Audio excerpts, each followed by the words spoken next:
si Engineer Apolinario Pauly Carandang. Ako ay tubong Labak, Cuenca, Batangas. At ako ay may 11 anak at 16 na ako.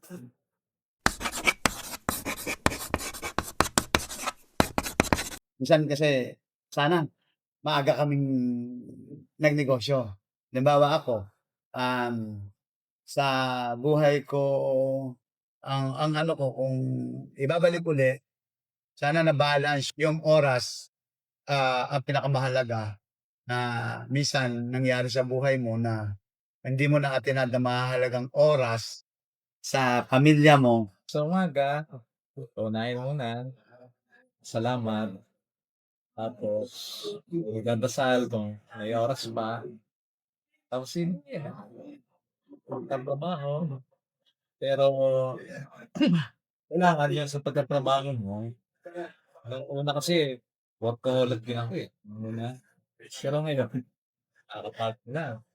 Kaya ngayon ginagawa ko konting dito ang trabaho, minsan sa bukid, minsan kagaya kahapon nasa bukid kami at pahinga. Kaya ng dami. Kasi hindi naman maiiwasan mo 'pag bumuo ka ng pamilya kasi kasalanan mo yung 'pag hindi mo naayos yung pamilya mo, eh. So, kaya kinakailangan aayusin mo muna yung pamilya mo bago ka mag-enjoy sa sarili mo, eh, 'di ba? Pero sana dapat, sabay. Kasi ako nga, eh, ang pinagsisisihan ko yung hindi ko na-enjoy yung pagbibinata ko. Eh, ngayon gusto kong bumalik sa pagkabinata, hindi na pala pupuwede.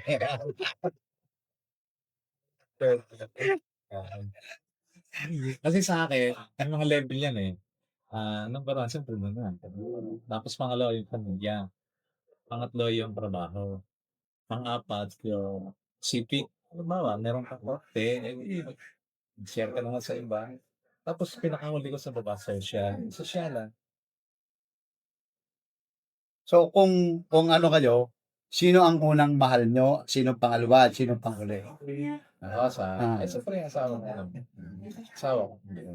Ang number 1 sa'kin ay ang itaas, pangalawa asawa ko, pangatlo ay ang mga anak ko, pang-apat ay magulang ko, panlima ay kapatid ko, and then ang pang-anim ay di yung, mga kaibigan and community. Kasi minsan kasi mamimili ka, 'di ba 'pag nakitira ka sa magulang mo, sino mahal mo? Minsan pipiliin mo yung magulang kaysa doon sa asawa mo, eh. Pero ang kailangan mo talagang piliin ay ang asawa mo kasi ang huling parte ng buhay mo kayong dalawa lang mag-asawa matitira. Saka kaya ako nasisira ang buhay ng pamilya, yung halimbawa yung lalaki, uunahin yung kanyang magulang.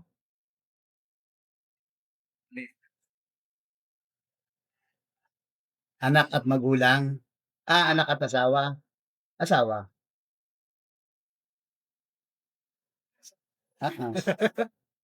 Pare ano Happy wife, happy life.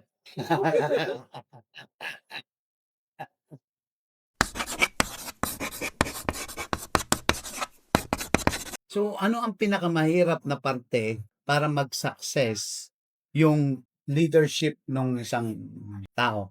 Halimbawa, 'di ba kayo operation may tao, 'di ba?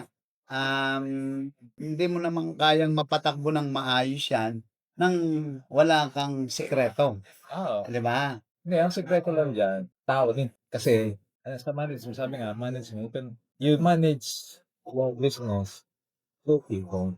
Ibig sabihin nun, Kasi de-develop ngayon yung tao mo. 'di ba kahit may tao kayo, may de-develop, yung pagdating mo doon sa direksyon, pagpunta doon, eh, nasa nagmamaneho, eh, 'di ba? Kung ang nagmamaneho ay hindi maayos, hindi ka makaka-create ng mga konduktor, ng mga ano sa ano. Corporate yun. Pero 'pag sinabi mong operation, sinasabi niyo sa corporate, eh. Hindi, lahat. Halimbawa ako CEO ng kumpanya ko, wala akong top level management, wala akong middle management. Itinuturing ko yung sarili ko na leader, hindi boss. Kasi May manager. yung isip at saka importante yung heart, eh. Kasi yung tao mo, hindi po puwedeng ano lang, eh, yung direct na ano, eh, kailangan may touch of, heart din, 'di ba? So, kung hindi maayos yung iyong ano, hindi mo titingnan yung ano ng tao, so hindi mo mama-manage ng maayos, 'di ba?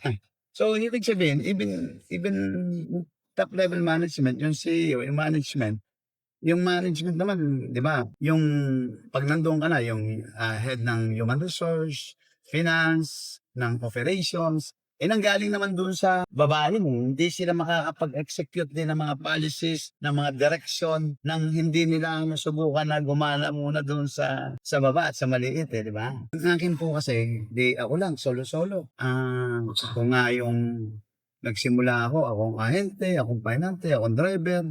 Nangihiram lang ako sa jeep sa tatay ko. Hindi naman tayo perfect, di ba? May trial and errors. Kung makita ko yung ano, simple lang. Kaya yun yung aking itinuturo ngayon pag nagbablog ako. Practice your good behavior, attitude, and discipline. Yun po ba yung Your roots from the ranks. yun ang naging nakita mo kasi, 'di ba? Nakita mo marami kasing ano doon sa journey natin, ang daming ano merong magagandang kulay na para ano kasi minsan, 'di ba? Kaya tayo nagtatrabaho para sa guminawa ang buhay. Pero may mga trap, 'di ba? Pera na 'to anong gagawin mo? 'Di ba? Pero opportunity. Ang kala mo pera pala yung solusyon, yung pala pumasok ka ng greediness. Minsan akala mo yun na yun. Doon ka natututo na hindi pala hindi pala talagang may good karma and bad karma. Ayun nga, kailangan may yung mga partners ay may trust, number one. Tapos, kailangan transparency. Tapos sa mga workers naman, kailangan ang titignan mo yung performance nila. Kasi yun lagi yung titignan ng performance. Yung appraisal, napaka-importante yun yung performance appraisal, taon-taon. Kasi di ba meron kayong binibigay na increase sa mga tao. Kung nagbibigay ang isang kumpanya, depende yan sa performance appraisal. Ginigage kayo niyan, hindi pwede. Bigyan mo siya na mataas, ang grade niya. Ibig sabihin, may yung professional na yung approach ninyo sa mga tao. May standard operating procedures at saka may key performance indicator. So yung bonuses, profit sharing, depende doon sa share din niya na i-contribute doon sa kinita. Depende sa performance. Sa business, depende sa environment kasi yan. Yung takbo ng gobyerno. Gusto niya, malaki effort din Economy.